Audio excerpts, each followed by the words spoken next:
Hi Pat, I'm Allison from Fairfax, Virginia. Sometimes I hear strange noises in my car. Not all the time, just from time to time. Do you know what they could be?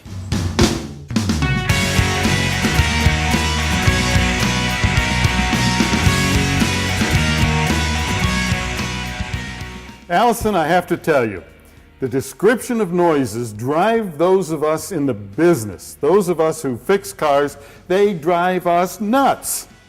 Now, why is that? Well, your rattle is my squeak, is somebody else's rumble, is somebody else's whatever noise. So nobody describes a singular noise in the same fashion.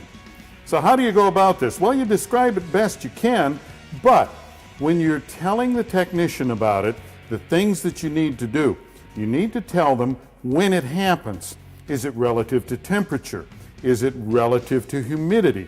You know, maybe it goes away when it rains. Does it happen relative to the speed of the car, or going around corners or over gentle bumps, high speed, low speed, all of these things. And if possible, try to figure out how you can duplicate it.